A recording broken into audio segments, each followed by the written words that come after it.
कहानी के शुरुआत में हमें अपोकलिप्टिक टाइम को दिखाया जाता है। दरअसल आज से हजारों साल पहले जब इंसानों जैसे नजर आने वाले एक मॉन्स्टर जिन्हें टाइटन्स कहा गया है, उन्होंने पूरे दुनिया को काफी बुरी तरह से डिस्ट्रॉय कर दिया था और उनसे डरकर इंसानों को अपनी जान बचाने के लिए अपने ही बनाई गई दीवारों के पीछे सरवाइव करना पड़ रहा है। और वो लोग उसी दीवार के पीछे इस उम्मीद के साथ जिंदगियां गुजार रहे हैं कि अगर वो टाइटन्स दोबारा से आ भी गए तो ये दीवार उनको सेफ करके रखेगी।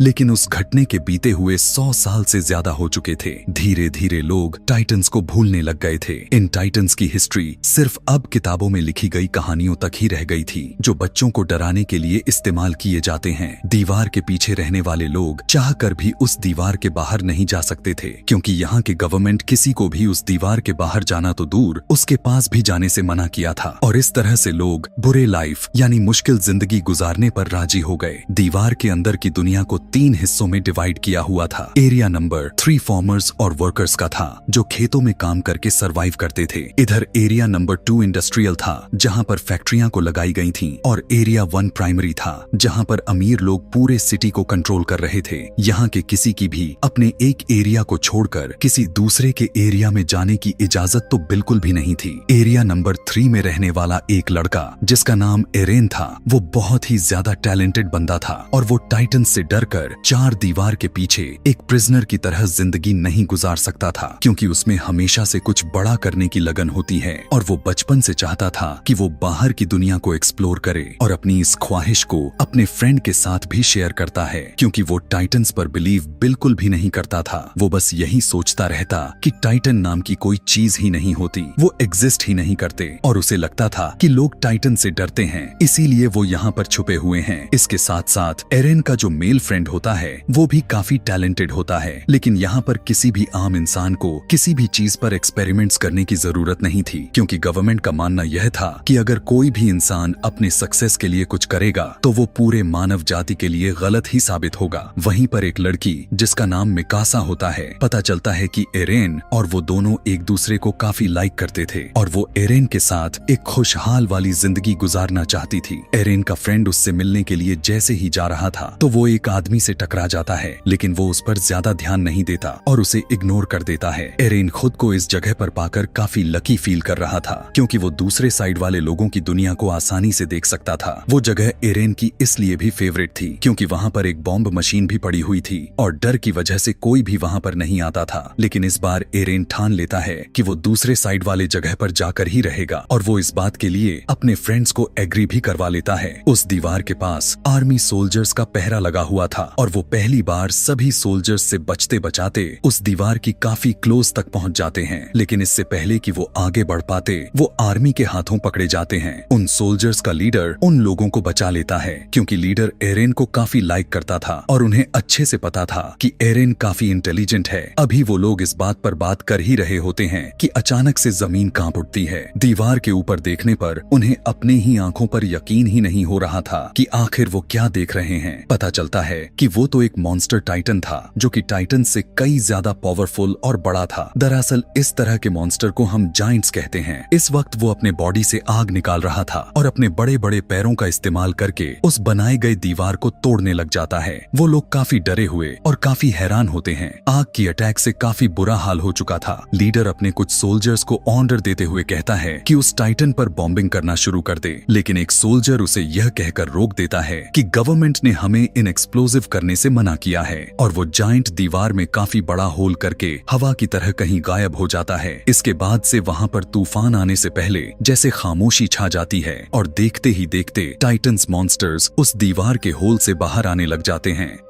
दिखने में तो वो बिल्कुल इंसान की तरह ही लग रहे थे, लेकिन वो इंसान से 50 गुना बड़े थे और इंसानों को देखकर उनके फेस पर ईविल वाला स्माइल आ जाती है कि जैसे वो इंसानों को अपना खाना समझते हैं। आर्मी का लीडर टाइटन्स पर बॉम्बिंग करने में कामयाब तो हो जाते हैं, लेकिन उन्हें इस बारे में बिल्कुल भी नहीं पता था कि वो टाइटन्स इंटरनल यानी ये इस तरह के मॉन्स्टर्स हैं जिन्हें कभी भी नहीं मारा जा सकता और टाइटन्स की बॉडी पार्ट अपने आप ही रिस्टोर होने लग जाते हैं। अब क्योंकि टाइटन्स तादाद में काफी ज्यादा हो चुके थे, इसीलिए इसीलिए वो लोगों को चारों तरफ से घेर लेते हैं और इंसान उनके आगे एक चूहे के बराबर दिखाई दे रहे थे और वो इंसानों को ऐसे समझ रहे थे कि जैसे इंसान कोई कीड़ा मकोड़ा हो। उन्हें ऐसा लगता था कि इंसान उनके लिए कोई खेलने वाले खिलौने हैं और यही नहीं बल्कि उनके लिए इंसान किसी बारबी क्यूब से कम नहीं है, क्योंकि वो उन्हें ऐसे ही पकड़ पकड़ कर खाए जा रहे थे। सोल्जर्स इतने ज्यादा डर गए थे कि वो टाइटन्स की खाना बनने से पहले सुसाइड को प्रेफर करते हैं और अपने आप को मार डालते हैं। टाइटन्स ने अब पूरे सिटीज में तबाही मचा दिया था। लोग या तो टाइटन्स का शिकार होकर या लोगों के बीच भीड़ में दबकर मारे जा रहे थे और उन लोगों को अपनी जान बचाने के लिए सिर्फ एक ही जगह मिलती है, जो कि सिटी का एक बहुत बड़ा होल था। लोग सिर्फ दूसरों की जान की परवाह किए बगैर खुद की जान को सेव करने के लिए जबरदस्ती अंदर घुसने लग जाते हैं और एरेन और मिकासा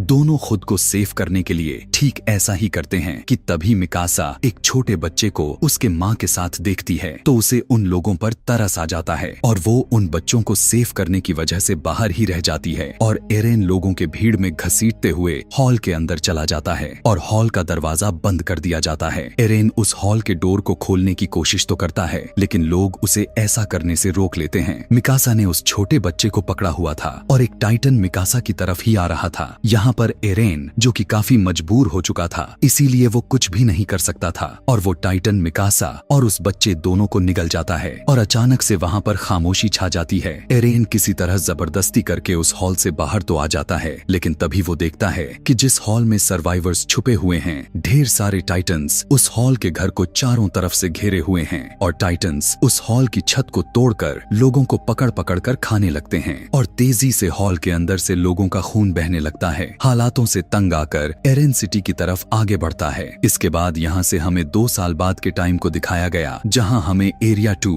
यानी हमें इंडस्ट्रियल एरिया को दिखाया जाता है। ये लोग सेफ थे क्योंकि मजबूत दीवार की वजह से जायंट के हमले से बच गए थे और जो लोग पिछले हमले के सर्वाइवर्स थे वो भी यहाँ पर आकर बस गए थे क्योंकि एरिया 3 यानी लेबर्स एरिया में अभी भी टाइटन्स तबाही मचाए हुए थे। अब क्योंकि उस एरिया में आने से लोगों की आबादी बढ़ गई थी जिसकी वजह से लोगों को खाने पीने की किल्लत पड़ने लग जाती है। लोग भूख की वजह से मरने लगते हैं। अब एरिया 3 के लोगों के पास बचने के लिए सिर्फ एक ही रास्ता बचा हुआ था और वो था अपने ही एरिया 3 को टाइटन्स से बचाने का, यानी टाइटन्स का मुकाबला करके अपने ही एरिया को बचा सकते हैं। टाइटन्स से लड़ने के लिए सोल्जर्स की एक टीम को तैयार की जाती है जिनकी 2 साल की सख्त ट्रेनिंग दी जाती है। अब एरेन और उसके फ्रेंड भी पार्टिसिपेट करते हैं क्योंकि वे सभी मिकासा के मौत का बदला लेना चाहते थे। एरेन को मिकासा की डेथ पर गिल्ट हो रहा था कि उसने मिकासा को नहीं बचा पाया। उन सभी लोगों को एक कमांडर लीड कर रहा था जिसका नाम कुबाल था। कमांडर कुबाल प्लान बनाता है कि वो अपने मिशन के लिए रात के अंधेरे में निकलेंगे। उनका मिशन यह था कि वो एरिया 3 के बड़े हॉल जहाँ से वो टाइटन्स आए थे उसे ब्लास्ट की मदद से बंद कर देंगे। प्लान के अकॉर्डिंग वो हॉल के ऊपर वाले पार्ट पर ब्लास्ट करेंगे जिससे होगा ये कि वो टूटा हुआ मलबा नीचे गिरेगा और उससे वो बड़ा सा हॉल बंद हो जाएगा और क्योंकि वो दीवार काफी मजबूत है तो ब्लास्ट के बावजूद भी टाइटन्स अंदर नहीं आ पाएंगे और अगर वो इन मिशन में कामयाब हो भी जाते हैं तो वो उन टाइटन्स को मार सकते हैं और उन लोगों की यह आखिरी उम्मीद बची हुई थी, या तो वो उन टाइटन्स को मार डालेंगे या फिर उनके हाथों खुद उनका निवाला बन जाएंगे। वेपन्स हेड खुद के बनाए गए खास तरह के वेपन के बारे में लोगों को बताती है जिसकी मदद से वो हवा में उड़ सकते थे क्योंकि अब उन्हें पता चल चुका था कि टाइटन्स पर अटैक करके उन्हें मारा जा सकता था, जिसकी वजह से वो टाइटन्स दोबारा जिंदा भी नहीं होंगे। प्लान के मुताबिक वो रात के अंधेरे में अपने मिशन के लिए निकल जाते हैं लेकिन अपने टारगेट तक पहुंचने से पहले ही उन्हें रास्ते में कुछ अजीब फील होता है, इसीलिए वो सभी चेक करने के लिए जाते हैं कि आखिर क्या गड़बड़ है। उन्हें लगता है कि यह तो सिर्फ गाय की आवाज है, इसीलिए जब उन्हें लगता है कि यहाँ पर सब ओके है तो वहाँ से चल पड़ते हैं कि तभी एक लेडी की किसी छोटे बच्चे की रोने की आवाज सुनाई देती है और वो सोचती है कि शायद वो बच्चा मुसीबत में है और उसे मदद की जरूरत है, इसीलिए वो उसकी हेल्प करने के लिए आगे जाती है। और जब उन्हें वो बच्चा मिल जाता है तो वो देखते हैं कि वो तो टाइटन का बच्चा है और वो जायंट बच्चा उन्हें पकड़ने की कोशिश करता है और नीचे गिर जाता है और नीचे गिरते ही वो जोर जोर से रोने लग जाता है। है। उसकी आवाज सुनकर सभी सो रहे टाइटन्स जाग जाते हैं और उनका पीछा करने लगते हैं। वे सभी अब उन टाइटन्स से घिरे जा चुके थे और अब वो लोग काफी बड़ी मुश्किल में फंस चुके थे, क्योंकि उनके सेल्फिश कमांडर कुबाल उन्हें इसी मुसीबत में छोड़ वेपन्स वाली सभी गाड़ियां लेकर वहां से भाग चुका था। एरेन की फ्रेंड को टाइटन्स पकड़ लेते हैं, लेकिन वो दूसरा सोल्जर्स आकर उसे बचा लेता है और अब वो सभी के सभी पूरी तरह टाइटन्स से घिर चुके थे कि तभी वहां पर अचानक से एक टैलेंटेड शिकारी जिसका नाम सिकिसिमा था वो आ जाता है और उसने लगभग 20 से भी ज्यादा टाइटन्स को मार डाला था। और सिकिसिमा के साथ एक और बहादुर सोल्जर भी मौजूद थी जिसका नाम मिकासा था। जी हाँ, मिकासा अभी जिंदा थी। दोनों बहादुरी से अपने फास्ट गियर वेपन्स का यूज करके टाइटन्स को मार डालते हैं। टाइटन्स के मारने के बाद अपने दीवार यानी उस होल के पास जाते हैं, लेकिन हैरान कर देने वाले बात तो यह थी कि मिकासा एरेन को अपनी कोई भी किसी भी तरह का फीलिंग नहीं दिखा रही थी, क्योंकि उस इंसिडेंस के बाद वो सिर्फ अपना बदला लेना चाहती थी। मिकासा को टाइटन निगल चुका था, लेकिन सिकिसिमा ने उसे बचाकर उसे टाइटन से कैसे लड़ा जाता है उसके बारे में स्किल्स सिखाया। यहाँ पर सिकिसिमा टाइटन से लड़ने का एक सीक्रेट बताता है कि टाइटन्स पर टूट पड़ो और उनसे मुकाबला करो। कहता है कि यहाँ इंसान का दुश्मन कोई और नहीं बल्कि टाइटन्स से ज्यादा उसका डर है, जो कि उसे छिपने पर मजबूर कर देता है। कि तभी वहाँ पर सेल्फिश कमांडर कुबाल आ जाता है। वो कहता है कि मिशन के लिए जो फास्ट वेपन्स हमने यूज करने थे वो हमारे सीक्रेट जगह पर नहीं मिले, बल्कि वो अंडरग्राउंड केव्स में थे और मैं उन एक्सप्लोसिव्स को खोना नहीं चाहता था, इसीलिए मुझे जाना पड़ा, क्योंकि हम में कोई तो है जो हमारे वेपन्स को चुरा सकता था और एक्सप्लोसिव्स को खोने का रिस्क वो नहीं ले सकते थे। वो लोग वेपन्स को लोड करने लग जाते हैं, लेकिन तभी टाइटन्स उनकी आवाजों को सुन लेते हैं और अचानक से वो टाइटन्स 2 लोगों को खा जाते हैं। यह देखने के बाद तो सभी लोग काफी घबरा जाते हैं, लेकिन इधर लालची लीडर को तो बस एक्सप्लोसिव की ही पड़ी हुई थी कि तभी उसका शक सही निकलता है। कोई उनके एक्सप्लोसिव वेपन्स से भरी हुई गाड़ियों को चुरा कर भागने लग जाता है और एक लेडी जिसके हस्बैंड को टाइटन्स खा चुके थे, गुस्से में आकर वो उस चोर से एक्सप्लोसिव वाली गाड़ी छीन लेती है और एक्सप्लोसिव को बजाय सेव करने के उसमें आग लगा देती है और अपने हस्बैंड का बदला लेने के लिए टाइटन्स के बीच में ही गाड़ी को क्रश कर देती है। लेकिन इतने भयानक विस्फोट से भी टाइटन्स को कुछ नहीं होता, लेकिन उनकी आखिरी उम्मीद जो कि एक्सप्लोसिव था वो भी अब खत्म हो चुका था। कुबाल भी उन्हें मारने के लिए इसी हालत में छोड़कर चला जाता है और वो लोग अब टाइटन्स के बीच काफी बुरी तरह से फंस चुके थे। एरेन भी अब हिम्मत हार चुका था, लेकिन तभी उसे सिकिसिमा की गुस्से वाली बात याद आ जाती है और वो अपने गुस्से पर काबू पाकर टाइटन्स से लड़ने के लिए चल देता है और वो उन टाइटन्स का मुकाबला करते हुए कुछ टाइटन्स को मारने में कामयाब हो जाता है और फिर फाइट के दौरान टाइटन्स का मुकाबला करते हुए उसका एक पैर टूट जाता है और इधर एक टाइटन एरेन के फ्रेंड को पकड़ लेता है। सभी लोग एरेन की फ्रेंड को बचाने के लिए लड़ते हैं ताकि वो टाइटन उसे निगल ना जाए। एरेन अब पूरी तरह से हिम्मत हार चुका था। यहाँ पर वो डिसपॉइंट हो चुका था कि अब वो अपने दोस्त को नहीं बचा सकता, लेकिन वो फिर काफी हिम्मत करके उठता है और बिल्कुल ठीक वक्त पर अपने फ्रेंड को उस टाइटन के खाना बनने से बचा लेता है। लेकिन उसे सेव करते करते वो अपना एक हाथ भी खो बैठता है। अपने दोस्त को टाइटन के मुंह से निवाला बनने से निकाल लिया था, पर वो खुद उसका निवाला बन जाता है और उसके पेट में चला जाता है कि तभी उसे होश आया। तब उसने देखा कि वो तो अब इस खतरनाक टाइटन के पेट में आ चुका है और धीरे धीरे करके डाइजेस्ट हो रहा है। यह देखकर मिकासा कंट्रोल से बाहर हो जाती है और फौरन से उस टाइटन पर अटैक कर देती है, लेकिन किस्मत उनका साथ नहीं दे रही थी, जिसकी वजह से मिकासा क्रैश हो जाती है क्योंकि उसका गियर खराब हो चुका था। यहाँ पर अब मिकासा की अपना ही मौत अपने सामने नजर आते हुए दिखाई दे रही थी, क्योंकि वही टाइटन उसके तरफ भी आ रहा था। लेकिन तभी अचानक से टाइटन को अपने ही पेट में कुछ अजीब सा फील होने लगता है और तभी एक काफी विशाल सा मॉन्स्टर उसके मुंह को चीरते हुए बाहर आ जाता है और उसकी एक्सप्लोजन से काफी बड़ा जायंट पैदा होता है और ये जायंट इंसानों पर अटैक करने के बजाय सारे टाइटन्स को मारता जा रहा था। लेकिन ध्यान से देखने पर उन लोगों को पता चलता है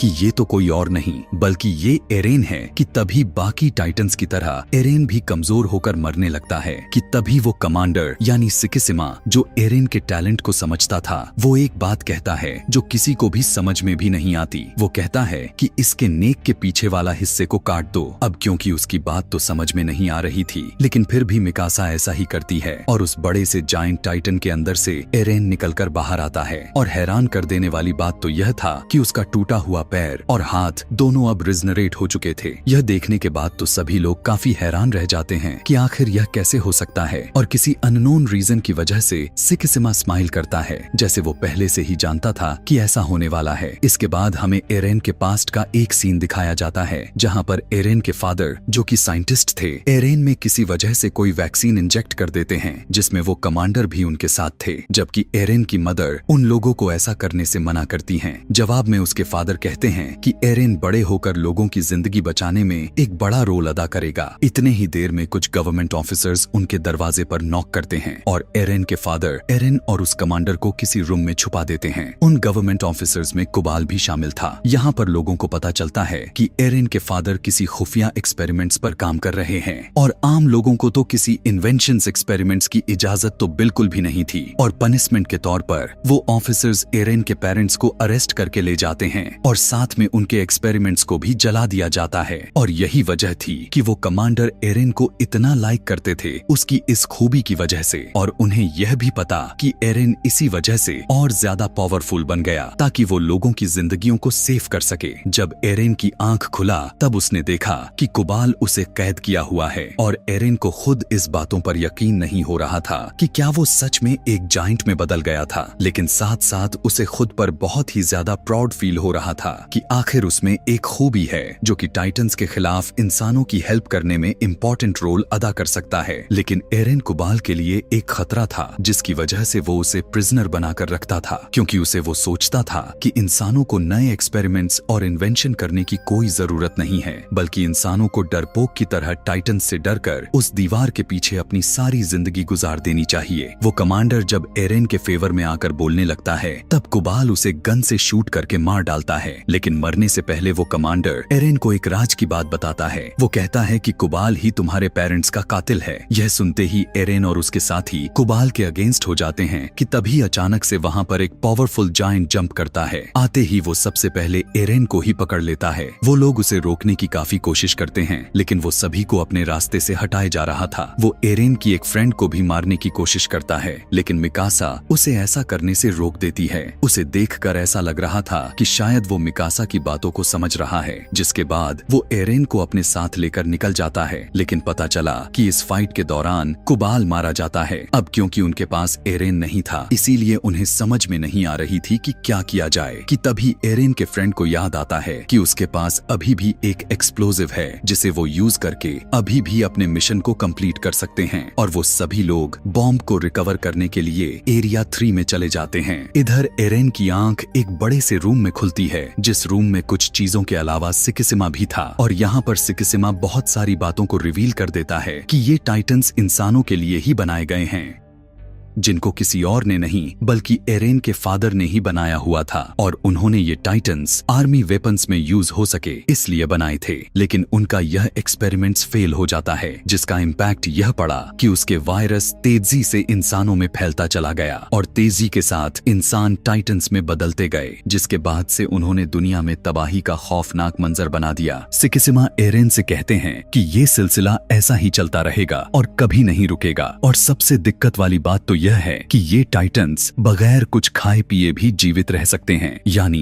इनकी खात्मा शायद कभी भी नहीं होने वाली। इन सभी टाइटंस को मारने का सोल्यूशन सिर्फ और सिर्फ एरेन के फादर के साथ ही था, जो उनके साथ ही मर गया। उस दिन अगर गवर्नमेंट इन एक्सपेरिमेंट्स को ना रोकी होती तो शायद आज इन टाइटंस को मार पाना काफी आसान होता। लेकिन एरेन के फादर ने अपने बेटे को ही चूज किया, जिस वैक्सीन को एरेन के अंदर इंजेक्ट किया ताकि वो लोगों की हेल्प कर सके और टाइटंस के अगेंस्ट लड़ सके। एरेन को पता चलता है कि वो कभी भी नहीं मर सकता और जब चाहे वो जायंट में बदल सकता है। सिकिसिमा उसे यह भी बताता है कि वही जो गवर्नमेंट के अगेंस्ट है और उसके ही साथी ने वेपन्स को चुराने की कोशिश की थी। एरेन भी सिकिसिमा की बातों को सुनकर उससे इम्प्रेस होकर उसकी मदद करने के लिए तैयार हो जाता है। एरेन के साथी किसी तरह से बचकर एरेन के पास जाते हैं और उस बॉम्ब को ट्रक पर लोड करने के बाद वो दीवार की तरफ बढ़ते हैं, लेकिन रास्ते में ही सिकिसिमा उन्हें रोक लेता है। उसका यह प्लान था कि इस बॉम्ब से एरिया 2 पर अटैक करके उसे डिस्ट्रॉय कर देगा और दीवार गिर जाने की वजह से लोगों को ना चाहते हुए भी टाइटंस से लड़ने पर मजबूर कर देगा। और जब वो लोग टाइटंस को मारने में कामयाब हो जाएंगे तो वो लोग बाद में गवर्नमेंट को ही खत्म कर देंगे, क्योंकि गवर्नमेंट की वजह से ही उन्हें इन हालातों का सामना करना पड़ रहा है। लेकिन एरेन के साथ उसके सभी फ्रेंड इस बार उसके बात पर इसलिए तैयार नहीं हो रहे थे क्योंकि इसमें बहुत सारे मासूमों की जाने जा सकती थी। गुस्से में आकर एरेन सिकिसिमा को मारने के लिए आगे बढ़ता है, लेकिन जल्दी से सिकिसिमा सिकिसिमा खुद को मारकर बड़े से जायंट में बदल लेता है। यहाँ पर हमें यह पता चलता है कि सिकिसिमा में भी वही खूबी थी कि वो भी टाइटन्स बन सकता है और ये वही जायंट था जो एरेन को किडनैप करके ले गया था। दरअसल टाइटन बनने के लिए उन्हें अपनी ही जान लेनी पड़ती है और जब वो एक बार टाइटन बन जाते हैं तो उनके असली बॉडी गर्दन के पीछे से टाइटन वाले रूप को कंट्रोल करनी होती है। लेकिन इन जायंट की लाइफ टाइटन के मुकाबले में काफी कम होती है क्योंकि ये वैक्सीन से बने होते हैं। अब क्योंकि बाकी के टाइटन्स वायरस फैलने की वजह से बने थे इसीलिए वो नहीं मरते,